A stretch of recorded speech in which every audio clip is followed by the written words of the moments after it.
there, my lovely people. Welcome to another episode of the Youth Pamela. Of course, a program for the youth, by the youth, and with the youth. Guess what? Today we are having an amazing, profound, and indeed young visionary leader as our guest. Guess what we are looking about, or what we are talking about today as our topic. So we are looking at how to be an effective leader. You might be aspiring to be a leader. You might want to know how you can be an effective leader if at all you are already a leader as a young person. So my guest today, he is the current Student Union President for the University of Zambia. He's an award-winning leader. He's popularly, commonly, and also known as the Governor. Mr. President, Sir, welcome to the program. thank you so very much for having me. Awesome. We're glad to have you, actually. Maybe people might want to hear it from the horse's mouth. Briefly, tell me about Dickson Young Mutambo. Okay. I'm sure most people are even perplexed to find out to say that is my name, because most people just know me by the Governor. Yeah, so that is the name that was given to me by my parents without my consent, Dickson Young Mutambo, and a Christian. The last born in a family of 13 children. Big ups to my father, yes. And I'm one person who believes to say, if your mind can conceive something, your heart believes it, God wills it, then you can definitely achieve it. And that is a principle that I go by in each and every single thing that my mind conceives. So I'm a go-getter. I'm someone who strongly believes in change.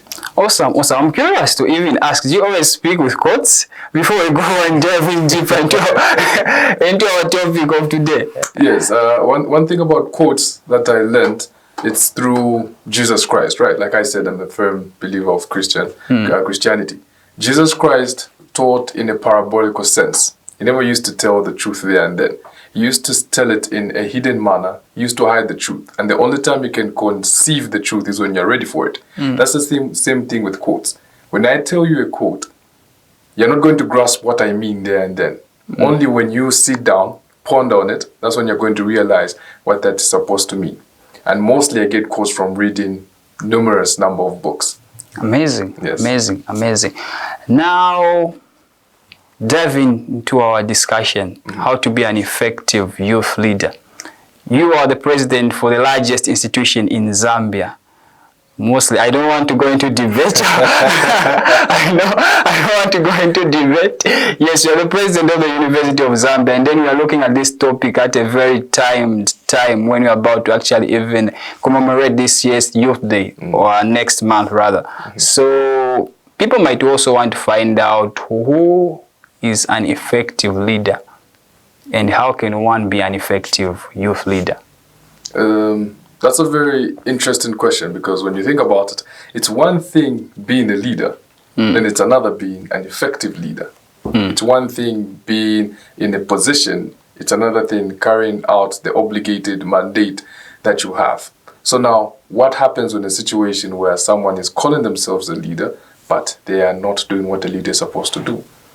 You see? So one of the things that makes one to be an effective leader is the genesis of the leadership. What am I talking about? Vision. A leader must have vision. You cannot lead people when you don't even know where you're taking them. Worse still, you don't even know where you're taking yourself. So for starters, you need to have a vision for yourself. Then when you have a vision for yourself, you need to have a vision for the people. Then once you have a vision, you need to have influence. That's something that is so very underrated when it comes to leadership. But if you have the power to change someone's mind and make them believe you and follow you, then believe me, the sky is not even the limit.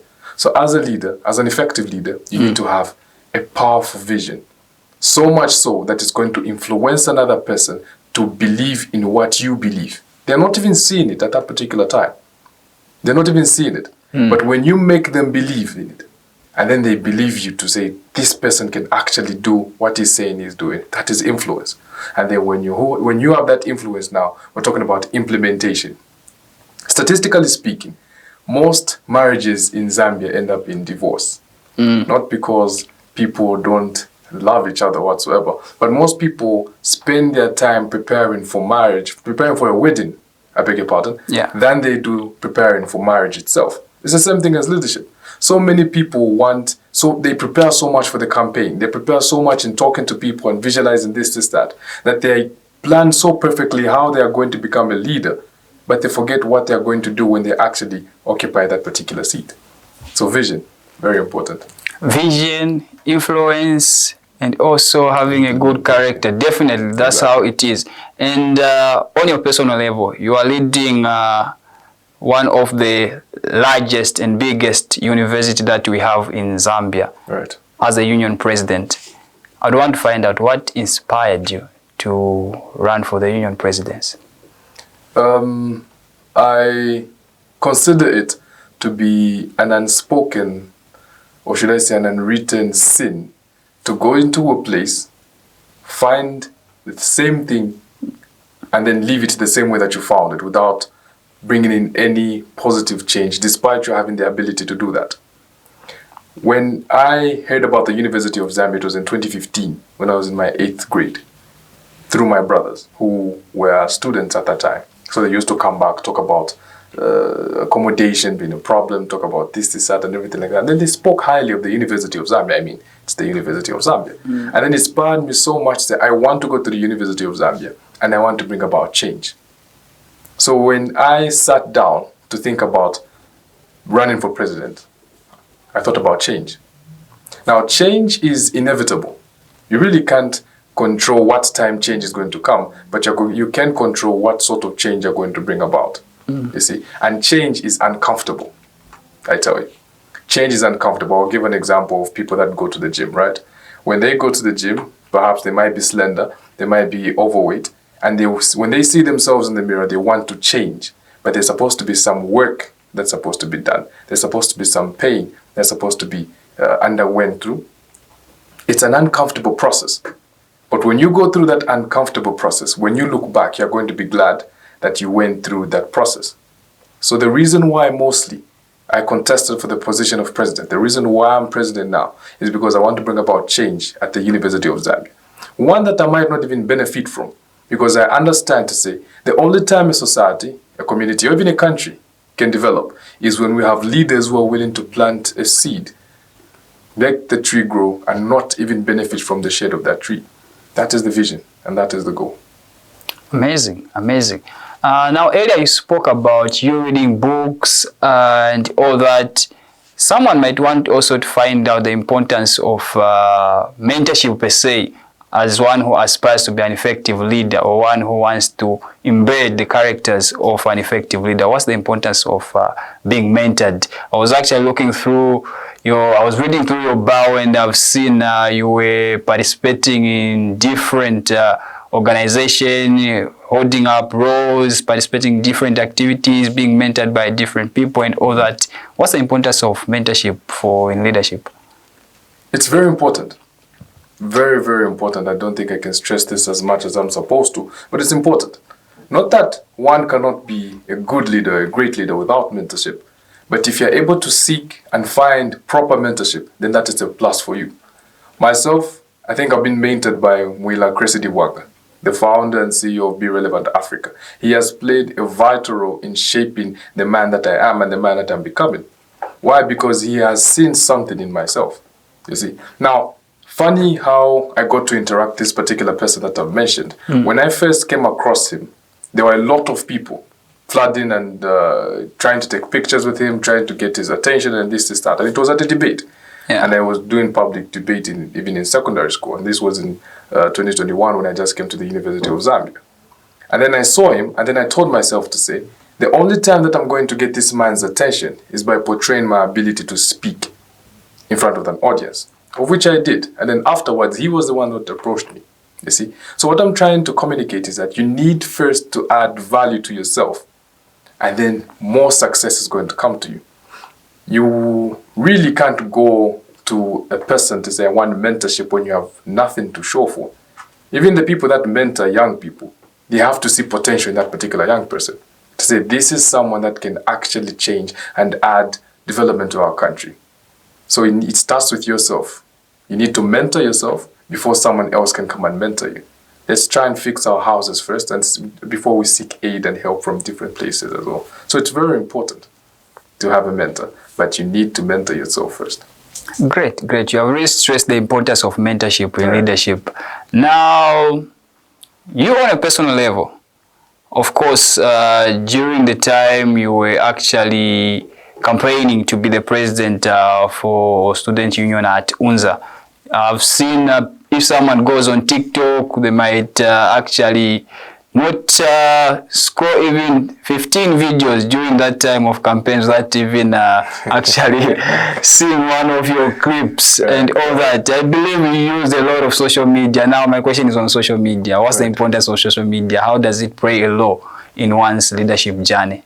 Gone are the days where we're supposed to go into the streets and chant the famous cha-cha-cha, the forefathers, Kaunda, Mama Betty Kaunda as well, Mwansaka Pwepwe, Inonge Wina, the way that they used to do their things, the way they used to portray their leadership is something that is commendable, yes, but we're not in that time. Like as I said earlier, change is inevitable, and we are in a situation where change has come, and what we need to do is adapt. That is another quality of a great leader, adaptability. Like that of a chameleon. I think Isaac Pombolekaro has written a book, says Adapt 4.0. Talks about how a chameleon is able to adapt in any type of environment. If it sits on your pants here, it will be black. When it pours down here, it's going to change its color. You see? So as young people, we are given with technology. Yeah. And leaders want to influence the masses. What do? Use technology. I think Kondwani Kaera, popularly known as Chef 187, says, Bomba nama tuzu kwete. For those that don't understand, it means work with the tools that you're given. Use those tools. Yeah. We have social media that has been given to us, granted to us. Now, most people tend to use social media for the wrong causes.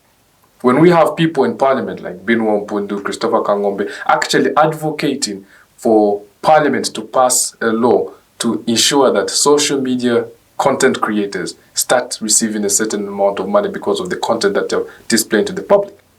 So we as young people, young leaders, people who say we are the future leaders of tomorrow, of which I do not agree, we're the leaders of today and not tomorrow. So I'd love to sit down and have a conversation with the person that uttered those statements to say we're the future leaders. We're leaders of today, right? So we need to understand we need to understand that social media is something that has been given to us, and we need to utilize it. It's very important. Like you've just highlighted, it played a vital role in my campaigns. Now imagine what more it could do if we have young people that are preaching the gospel about the development of our country. Okay. And also, I believe it goes without saying that for one to be an effective leader, there must be some skills that one person needs to have, qualities, characters, and all that. What kind of characters does one need to be an effective leader, or skills? That's a general question. I don't think there is a criteria to say a leader must have this, that, a general one. Okay. So from my own perspective, the ones that I'm going to list are the ones that I go by. You might have a different definition. It's like the definition of leadership. My definition can be completely different from yours, but the gist is going to be the same, right? So I feel like a leader, a good leader, an effective leader must have good charisma. As a leader, you're subjected to so many things, so many problems, so many issues. You're insulted, even when things don't go the way that you planned them to be. Because as a leader, everything is your fault. Even if the people under you are the one that are messing up, it is your fault. Everything comes back to you. So as a leader, you need to have charisma, whatever thing that you're going through, whether in a happy mood, a depressed mood, a sad mood. They're supposed to have that charisma where when you walk by, people are still going to feel confident in what you say. When you walk by, people are still going to be assured to say, okay, he might not be doing it right now, but he's still going to do something at the end of the day. Number 2, tolerance. A leader must have tolerance. Like I said, if insults can stick on someone's head and someone's face, believe me, you will not be able to sit where I'm sitting right now. Because I'm a leader, right? And I've been subjected to a lot of not very polite words. But it's something that I signed up for. And if the people lined up, they went to vote and everything like that. And if things don't go their way, they're going to express themselves. But as a leader, if you start retaliating, telling them, speaking back and everything like that, you're losing it. All you have to do is focus. Eyes on the goal. Even if when obstacles come, when hiccups come your way, you still need to have that tolerance to say, they are coming, but I still know where I'm going. So you need to have charisma, you need to have tolerance, and you need to be able to speak. Many people underrate it, but there is power in the voice. In the biblical sense, Jesus Christ, or should I say, our founder and father of this, the heaven and the earth, God himself, created this place that we're living in today by voice. So you need to have a voice where when you speak, the entire room is going to be quiet and they're listening to what you are saying because you are the person in command. You're the person in leadership. You might not be as fluent as the Obamas or the Chilubas, but as long as you're able to stand and command attention, as a leader, people are going to hear you and follow you, because that's what you're supposed to do, lead. But you can't lead without communicating. I think for the purposes of time, I'll just highlight these three. Great. Now, you personally, during your time in Copperbelt, you have served in different positions, starting from your primary school, secondary school. You have served as the school's council president and all that. Perhaps one of the million-dollar questions that I have today is leadership inborn for someone to become a leader? That's something that I've been conflicted with. I don't think I've figured it out yet, whether someone is born with it or it's something that they get to learn or adapt with. For me, I would say it's something that runs in my family, because my father himself, he has got a track record of leadership stemming from my brothers and everything, including my sisters. So for me, it's something that it's a button that I picked up and I continued the race without actually knowing. So when all these achievements started coming, that's when my father sat me down and said, look at what I did. And I'm very proud of you that you are even surpassing the things that I did. But I don't want to limit to say leadership only comes from the bloodline. Leadership only comes from when you are born, you're born with it, you're gifted with it. If that's the case, then perfect. But that doesn't mean to say someone who's coming from a family where there hasn't been leaders, where there hasn't been leadership in any type of way, government, companies, schools, anywhere, that doesn't mean someone's not supposed to be a leader. It's something that you can learn by power of association and exposure. If I'm in a room seated with people that are experts in manufacturing ice cream, I know nothing about ice creams. But by virtue of me being there, they're having conversation of how you turn the milk and the flavor and the color and everything. By the time I'm walking out this room, I'm going to learn one or two things about ice cream. So if you're someone who hasn't been exposed to leadership, but your friend circle, the people, mentorship, like we talked about earlier, by the time you're associating with these people, the time that you're departing from them, you know one or two things about leadership. Now, knowing is one thing, but implementation is another. So these people that are able to expose themselves to people that have gone ahead of them, then that means to say it's something that I can learn. In religious education, I remember in my grade 9, we learned about guided and unguided learning. I hope the juniors still learn about this because it's a very fundamental principle. You learn about guided and unguided learning. Guided learning where you're made to sit down, they tell you to say this, that. Our brothers and sisters in the northern part of the country say, you see? And then now there's unguided learning where you just sit and then imitate, record, and pay particular attention of how the people that you aspire to be like actually handle things. So to answer your question, there is inborn leadership, yes. And then there's that type of leadership where you can learn by yourself and adapt. And the same inborn leadership. Just because you're born with the leadership or you're born into a leadership type of family doesn't mean to say you're going to be an effective leader. Maybe your father was great. Do you realize how much pressure is on Cristiano Ronaldo's son? Looking at the successes that his father has made. He's been born in that affluent family. But now, all eyes are going to be on him. Doesn't mean to say he's going to be as successful as his father by virtue of him being born out of Cristiano Ronaldo. It's because of what he's going to do, the decisions he's going to make. That's what's going to make him great. Amazing. You're the president for the largest institution in Zambia. Lately, rather way back, there used to be some riots at Unza here and there, but at the moment it's been a while since I've actually seen a riot at Unza.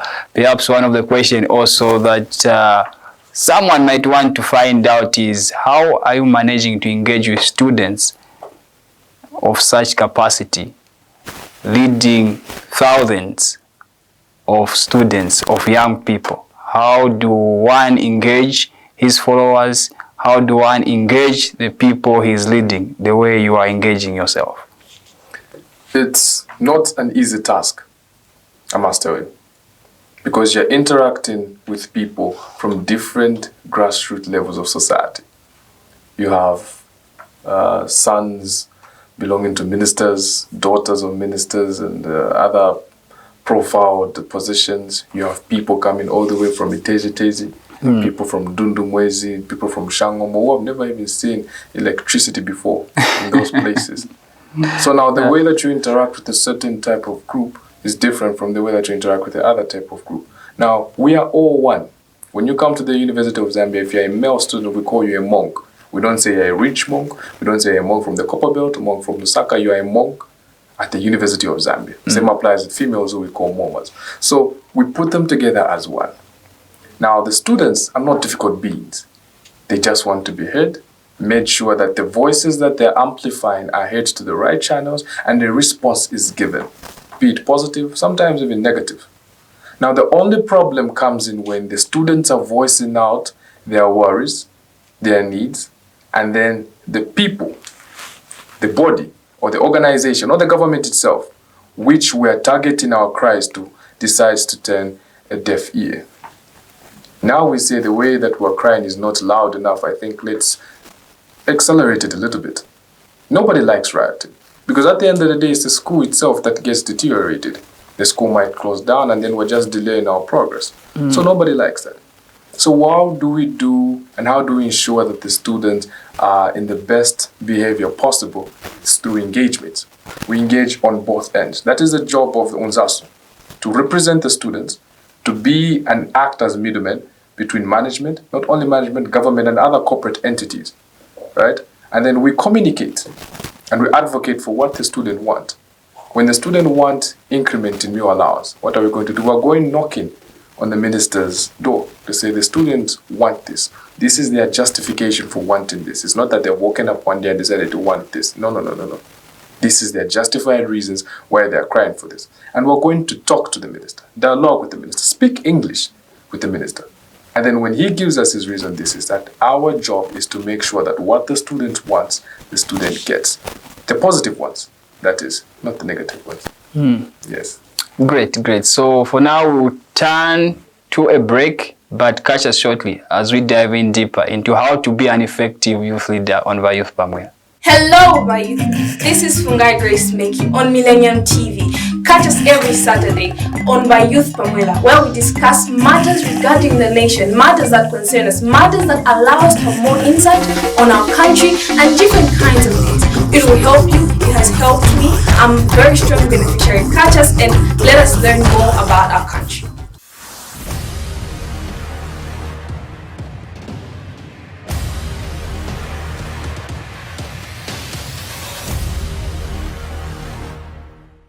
Welcome back, and you're still watching Millennium TV. Now you are watching Youth Pamwela, a program for the youth, with the youth, and by the youth.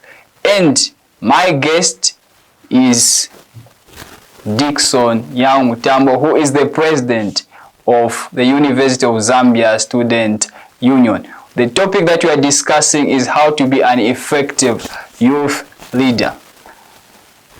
Turning back again, before we went to the break, you were talking about how to engage students and all that. Perhaps, are there strategies that you have used, or how have you gone about engaging students? Yes.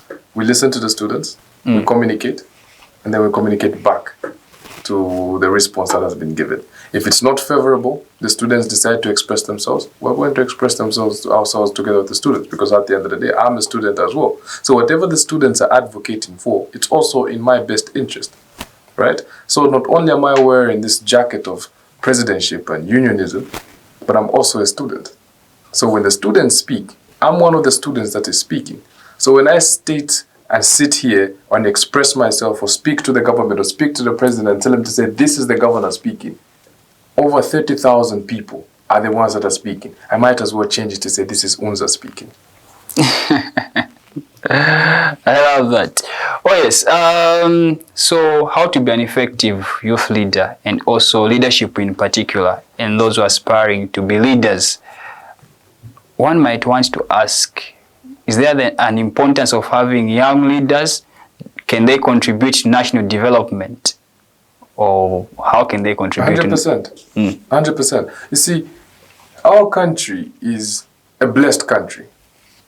Now, I'm not talking about minerals. I'm not talking about the agriculture. I'm not talking about these other things that come mushrooming and being unearthed and stuff like that. I say Zambia is a blessed nation because of human resource.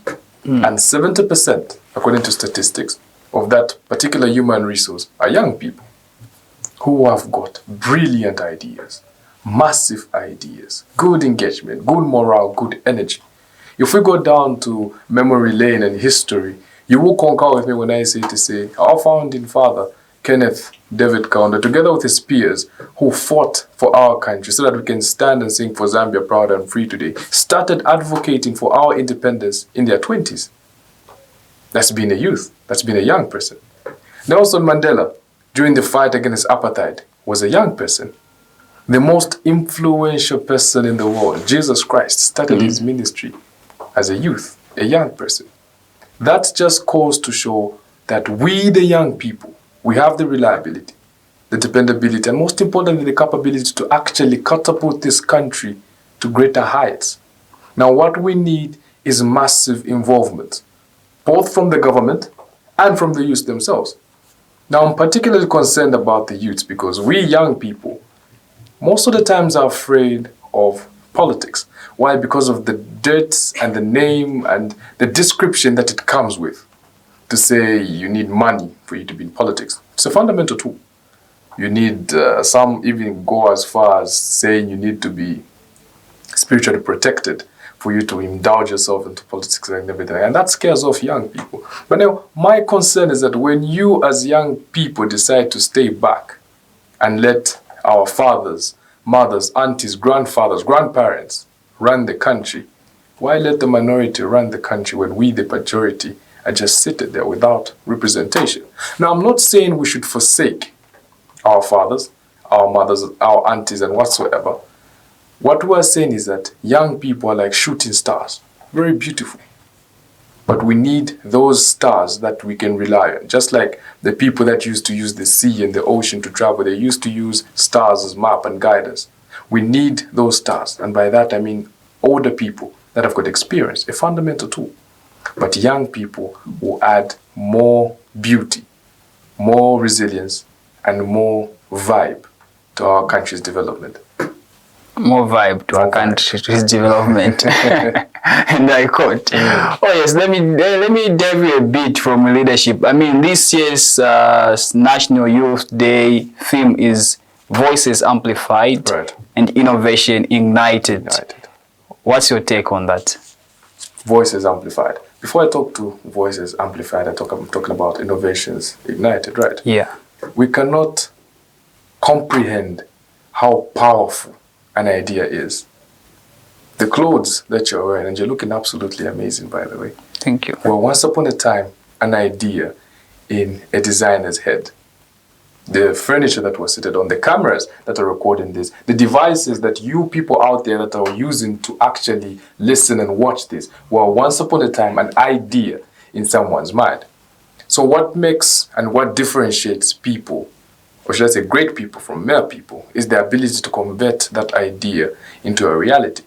A principle that I learned from a book authored by Pastor Dr. Cholman, Converting Ideas into Reality. How to convert an idea into a reality. That's something that is fundamental. A lot of people, that is why they say the graveyard is the richest place on earth. Because most people go with their dreams, their ambitions, their drive to the grave. So when we have inventions, when we have innovations, when we have plans that can actually accelerate our country, that can change the status of our families and our backgrounds, we need to make sure that we implement them and we ignite them, bring them to life. So that is how important that one half of the theme is. The other half is voice. We talked about this. The power of a voice. Voice is amplified. Voice is amplified. I need not to shed more light on this. Very important to speak out. When you have a problem and then you decide to not say something about it, it's going to repeat itself. When you see something wrong happening in your house and you decide to keep quiet about it, the problem will not go away. It will just keep on getting bigger and bigger and repeating itself, and you just keep on eating yourself up. You might even fall into depression if you don't voice out your concern. That's why you need to associate with yourself. There is something particularly wrong with isolation. When you go to prison, correctional facilities, you will find that the worst type of punishment that is given to an inmate is isolation. We're talking about people that did massive law breaking. And the powerful thing that they can do to torture them is take them to an isolation room. That alone can break you. So if you decide to isolate yourself, not voice out your concerns, you are just killing yourself and killing the dreams that you're carrying with. I must make mention from our conversation so far since we started, one thing that I've also picked out is that from the many notable names that you have mentioned, I've realized to say that 70 to 80% of them are Zambians. So one can actually look up to Zambians themselves, because most of the time people may I look up to this person maybe from United States, no, I look up to Michelle Obama and whatnot. What's your take in terms of... It's one thing looking up to these people that are in the western part of the world. You're not limited to who you can be, your inspiration and everything, but like certain things that you want to achieve, the circumstances that you're in and the circumstances that the person that you're aspiring to be are to an extent parallel, completely different, right? You love what he's doing, you respect what he's doing, and he's inspired you. But why don't you go into people that have almost the same circumstances as you? It's nearly impossible to be in the same circumstance as another person because we all have different types of problems. But ask yourself this: if this particular person who comes from the same province as me, who sat on the same desk as me in secondary, can achieve this, why can't I? I always ask myself this. Former President, His Excellency Edgar Chagwa, same school in secondary, Mkoba Secondary School. And I was at Mkoba Secondary School as well. Came to the University of Zambia. I'm at the University of Zambia. Was a law student, and I'm a law student. If he's able to achieve this, why can't I? We can speak the same thing with the incumbent president, Hakainde Hichilema. A village boy came to the University of Zambia, selling eggs in hostels, and now he's occupying the highest seat in the country. Why don't we ask ourselves, if they're able to do the same thing that I'm going through right now, maybe not 100% the same, but almost similar, let me be inspired by the people that is right next to me. It becomes a problem. We can hardly grow if the only person that you look up to is yourself. Look up to people. Now be realistic and reasonable, because you cannot go and look up to another person. You want to achieve what they achieve when the circumstances are different. Not that it is impossible, but it's nearly difficult. I see. Perhaps also one of the questions that a young person actually there might want to also ask and also find out in regards to how to be an effective youth leader and all that is that one of the paraded concept of leadership is that maybe for you to be a leader, you need to aspire as the president. For you to be a leader, you need maybe to aspire as an MP, minister, to occupy maybe a big corporate position and all that. Is leadership really about holding positions and titles? Not at all. Leadership is for everyone. Leadership is everywhere.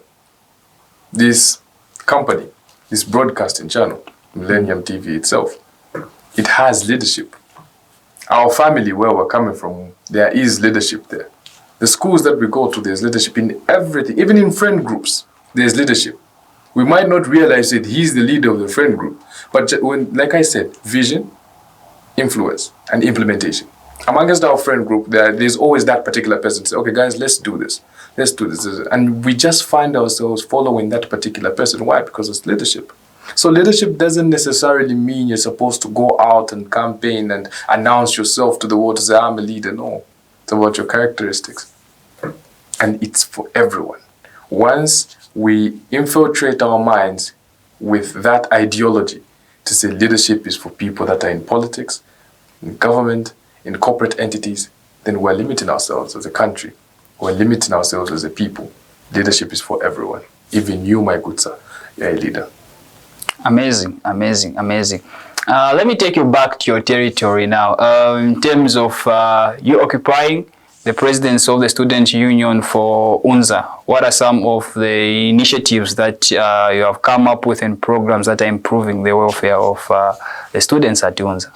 Wonderful. So as this union, our implementations, our vision, our plan is for students to benefit in the long run. The now students are benefiting, the now students will start benefiting, even the students that are going to come afterwards are going to benefit. Like I said, we're planting a tree in whose seeds, whose fruits we're not going to benefit from. So like right now, we are starting a campaign called the Alumni Grant. This basically caters for students who are on self-sponsorship. You see, education is one of the keys to success. And the President of the Republic of Zambia sees to it that we attain free education from childhood all the way up to grade 12. And the University of Zambia, had it not been for the Higher Education Loans and Scholarship Board, many of the students would not be in the University of Zambia, including myself. I'm someone who's government sponsored, and I'm able to sit here, call myself the president, and you call me the president because of government aid. You see, but there are those people that are left out of government sponsorship, not because they are coming from affluent families, but simply because maybe the criteria did not meet as much. There are students who want to pursue their academic excellency, but financial constraints are proving to be very detrimental for that dream. So we're engaging students who used to be at the University of Zambia, because we always say once a monk, always a monk. So we're engaging them. Any amount that they're distributing, any amount that they give to us is going to go a long way in helping our students. As UNZAs, we're already donating a certain amount of money towards that cause. So even you, as you're watching this, if you are a student at the University of Zambia at some point, if you are a monk, a moma, who acquired education at the highest learning institution, the epitome of excellence, and it has helped you sit where you're sitting today, make sure that you reach out to the University of Zambia and the people that want to be in the same position as you, help them out. That is one initiative that we're using. The other initiative that we're looking at is people that are living with disabilities. There are certain infrastructures that were built to an extent without putting them into consideration. Just about last week, we had a student who fell terribly. This person who's physically challenged when it comes to walking fell terribly. Why? Because he was using stairs instead of a slope. That is one thing that I've also implemented.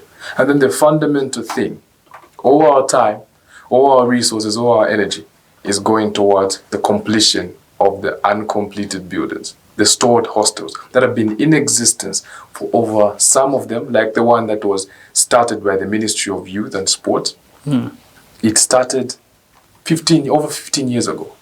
So now our vision as this UNZASU is to ensure that works start there. We know we're not going to sit there. We know we're not going to be accommodated there. But we want to ensure that those hostels are completed. Why? Because we have over 10,000 first years that have come this year, but they don't have anywhere to sleep. As I'm speaking to you, there are a lot of students that are sleeping in my room because they don't have anywhere to go. You said over 10,000 students? First years. First years only? Yes. And then we have returning students as well. We have a population of over 30,000. 30,000. And the school can only accommodate about 5,000 students. Where are the rest going to see? Mostly, we look at off-campus accommodation, but look at the floods that are happening in Lusaka. That is a cholera case waiting to happen. And once that happens, they're going to close the institution. And what is going to happen to those young people? They won't have anything to do. They won't have much to do. And the larger population of those, believe me, you and I tell you, substance abuse, early marriages, and all those problems that can be rectified, avoided by the completion of those hostels. The president himself has said twice to say there's money for those hostels, there's implementation plan for those hostels. But till this date, we're not seeing anything. And we're blaming management because the president's word is a directive. As a youth leader yourself, as a union president yourself, what is it that you aspire to see Zambia to be? I almost went into Martin Luther King when he stood up in the masses and saying, I have a dream.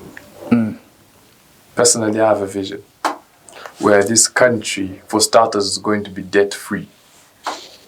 I have a vision where this country is going to be mostly run and influenced by the young people. I have a vision where Zambia is going to be as independent, not only on paper, not only by word, but also financially when it comes to our resources as well. Look at our mining sector. We only own about not more than 50%, not more than 40% of our shares in the mining sector. Foreign investors come in to extract what is growing from our land. Why? Because we don't have the resources to do that. But yet we have people that are coming through the University of Zambia and calling themselves mining engineering students. I'm looking forward to a day where we can utilize this human resource, where when someone gets a degree, their first plan is not going to travel out of Zambia and stay elsewhere because of the better living conditions, but they actually want to contribute to the benefit of this country. That is the dream. That is the vision. That's the dream you have to see Zambia at. Yes, sir. Trickling down to the University of Zambia, where you are leading as the union president, what legacy do you want to leave when you hand over power as a union president? I want to be known as a person who spoke for the people. This reminds me of President Michael Chilufya-Sata when he was asked to say, what is your talent? And he said, every person has got a talent, and my talent is to speak for the Zambian people. And when I die, I want for the Zambian people to remember me as the man who spoke for the Zambian people. That is how I want to be remembered, as someone who spoke, advocated for the students at the University of Zambia, and left a positive impact. And that means the completion and the work starting of the completion of those unfinished hostels. That is the legacy that I want. To a point where when they see something 50 years down the line, 100 years down the line, it will be written in the books of history to say this was started by the University of Zambia, President 2024-2025 academic year. From national level, what you aspire to see Zambia at an institutional level, from where I want to see Zambia at, now trickling down now to an individual level. What's your last message as we conclude our program?